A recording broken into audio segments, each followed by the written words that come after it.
Hello and welcome to today's Musicast featuring the Beo String Quartet in their performance of selections of J.S. Bach's Art of Fugue. My name is Natalie Kress and I'm the director of Ambler Music. If you would like to stay up to date about events such as this one, please be sure to sign up for our email list and follow our social media pages. And if you would like to contribute financially and help support our mission and our musicians, please know all of your donations are tax deductible and any amount is greatly appreciated. Thank you so much for tuning in, and I hope you enjoy this beautiful performance. Hi, my name is Aviva Hakanoglu, and I'm a violinist with Beo String Quartet. I'm super excited for our episode that we're about to share with you. You're going to hear 4 fugues from Bach's Art of Fugue. And what we've done with these is, obviously we can't all be in the same place rehearsing and playing together, so what we tried to do is explore the theme of isolation, but through these 4 fugues, so we do a little something different with each of them. I really hope you enjoy. Following the 4 fugues, we've put together a making of video, and hopefully you'll enjoy kind of hearing the backstory, not just about the videos, but a little bit about why we chose to do what we've done. So I hope you enjoy. I hope we're able to perform for you live at some point soon. Stay safe and stay healthy, and thanks so much for listening. Bye.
Hi. Hi, Hi, I'm Sean. okay, I am Jason, My name is Aviva. I play violin with Beo String Quartet. My name is Ryan Ash. and I'm one of the founding violinists for Beo String Quartet. I play viola. I play cello with the Beo String Quartet.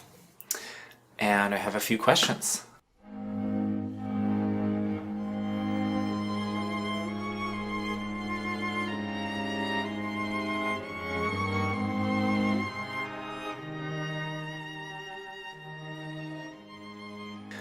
So the first question. I can't really remember a time in my life without music. I've been playing the violin since I was 4. How long has my relationship with music been? From my earliest memories are listening to my dad practice. Play Chardas, Monty Chardas. Let's see. And that really, I think, comes from the fact that He plays Finlandia, and Jason and I would run around and chase bad guys and save princesses together. Oh boy. my parents, Sean and my parents, were always listening or playing music in the house. That's, I definitely had music around me and was involved in musical activities even before then. that's a long time. It took me quite a while to realize that I wanted to play violin professionally.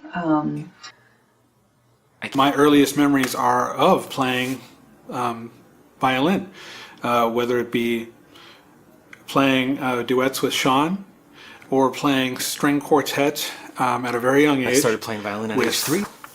My My family. family quartet after that. I can't do the math. When I first thought I wanted to go into music, I thought I wanted to be a composer. It was always part of our lives. And then I eventually realized that I just wanted to be playing quartet. 26 years? I even really thought that that was just normal. Everybody was always playing music in the home. 25 years? Something like that.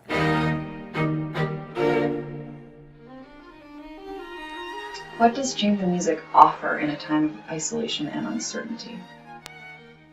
I think that's very personal. When I think of string quartet, I think of the variety of how you can listen to it. It offers something that is very... Chamber music for me offers what it always offers. It tells this beautiful, engaging story. I love going to the symphony. I love going to see rock concerts. But to me, chamber music is just special. It's smaller. It's more intimate. One really essential aspect of chamber music is that you are playing with other people. It's only 4 people. Anytime you're involved or engaged in chamber music, there's this immediate connectivity. With 4 people, you can listen to one person at a time in a very isolated way. Yet there's enough richness and amazingness in the music written for the string quartet that you, of course, can listen to 4 players as one thing and hear that as a singular thing. I guess just more close to the heart. You can listen to it in a small setting and feel isolated in a good way from everything else out there. Obviously unfortunate that, we can't be physically in the same place, but... What it can offer in a time of uncertainty. Certainty is certainly pretty relative. A musician's life often never feels particularly certain. Some of the most amazing, heartfelt, humanistic music has been written for the string quartet. Not only is it an amazing form of 4 players bringing something special by working together, but a lot of the composers have brought the best they have to offer also for that medium. So there's a lot to offer in terms of emotional journeys to be had. For some people, even if they don't play an instrument, they can sort of identify with that, this feeling of being, a part of something small but incredibly meaningful. There have been lots and lots of performances, what is these? Remote collaborations that ensembles all over the world have been taking part in. And it's actually, to me, really heartwarming and gives some sort of hope that no matter what the circumstances, people are always going to be trying to make chamber music with one another. Every day is a gift, and you just keep going with the time that you have that's given.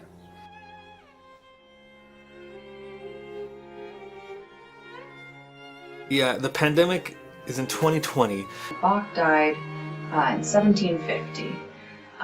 And yet, so many of us are turning to Bach right now. Why turn to Bach? There are artists all over the world posting videos and trying to stay creative since we can't be in concert halls. And one thing that you see in common is Bach.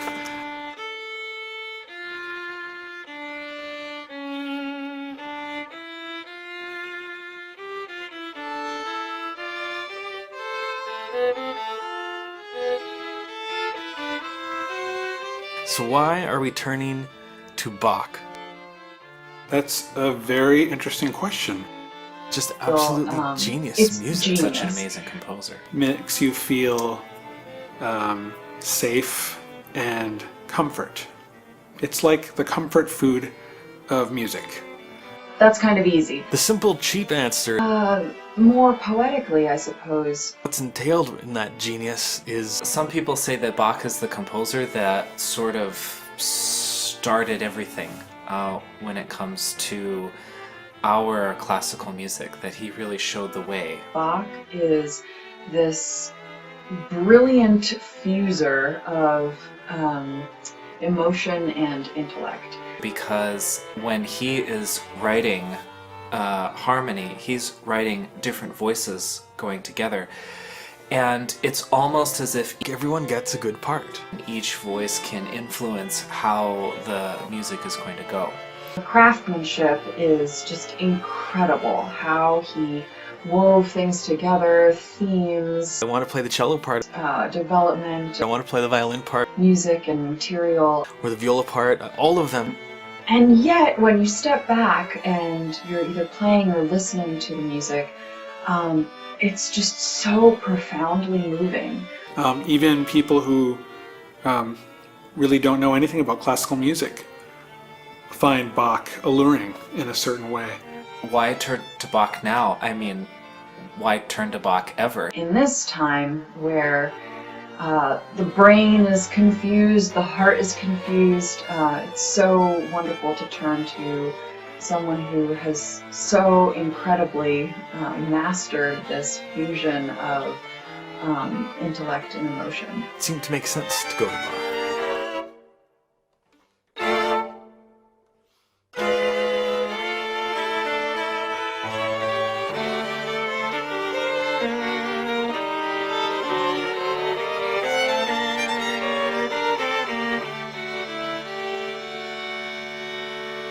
For calling the Bach project in isolation? There's the obvious reason that That's just the simplicity of where we are right now as a country, as a world, as a global unit. We are in isolation. So in a sense, you know, when playing Bach, we're always, the four members of the quartet are always somewhat isolated because we have our own things to say. But the other interesting thing to think about is that Bach wrote the Art of Fugue for an unspecified instrumentation. It's quite special that this piece that can actually be imagined or realized by one person can also be realized by four, but it's a unit of four. When playing in a chamber group, there's always a give and take, there's always interaction between the members. So I suppose if we are going to be recording the piece and we're not all in the same room, well, then we no longer have the interaction. We still have our independence, but we don't have the interaction. And so I think that's probably where, in isolation, the title makes the most sense. I think it's actually kind of poignant that even though we are four people, we are kind of operating as one isolated unit when we are kind of producing this. Recording this project was interesting. We wanted to be able to dive into the nuance of how we play a specific way. To replicate the natural, exciting flow That gives it life. Since we're not all in the same room, we don't get to listen and react to each other. We didn't want to take that away. We did not want to record to a click track. Click track or click track.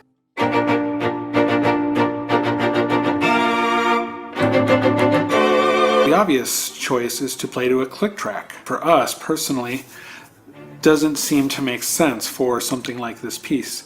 Mostly because it feels very confining. Now, the other alternative would be to just have someone record their part alone, and then I could listen to their part in a headpiece and play along with that part.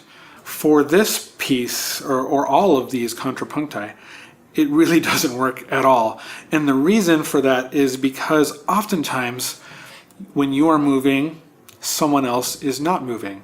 And then when you are not moving, someone else is moving. It's very hard to predict what the other person will do, especially if, as we said earlier, we don't want to be stuck to a click track. So what we decided to do... took one of our old or former live performances. I believe from January 2020. February. an earlier date. We decided, no, let's play exactly along with that old recording. That way, we are all working towards the same goal. The pulse has these gradual fluctuations forward and back to help the music live and breathe. This somehow recreates chamber music a little bit better.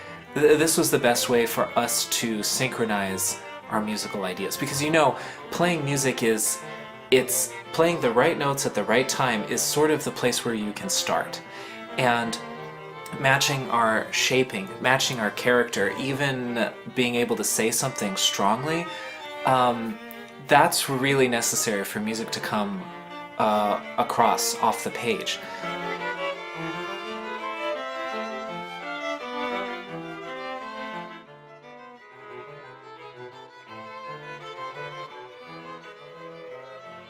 Is that still chamber music?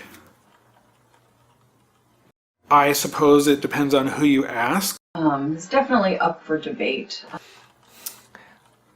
In a very basic sense, of course it is. I would say yes, it is. Yes, of course it's still chamber music. But it's perhaps a little more difficult. That moment in time is stuck and is not going to move. When we do children's shows, we always say chamber music is basically a small number of people and there's no conductor. So on that level, yes. For me, it's so essential to be reacting in real time. When we're recording against a live performance, When I play chamber music live, when I perform chamber music, Physically being in the same place. that already has the music in full expression and color, I get to react and interact with my colleagues. Being able to watch what my colleagues are doing. essentially, I am still playing it as though I would in the live performance by reacting and relating to what I'm able to hear. In a fresh way for every performance. In that sense, those things were definitely missing from the way we did approach this recording. That pulls everything out of me as a player and as a human, mentally, physically, emotionally. This is a pretty close approximation. And by doing that, we create what we call music. And recording the Bach project in isolation, it was no different. Those are some of the best moments in this month I've been home alone. Having Jason and Ryan and Aviva in my ear and listening to what they're doing and trying to react to it and trying to play with it in a way that supports that, in a way that lets me stand out here or there. And so in that sense, it was absolutely no different than any performance of chamber music I would naturally do in front of people.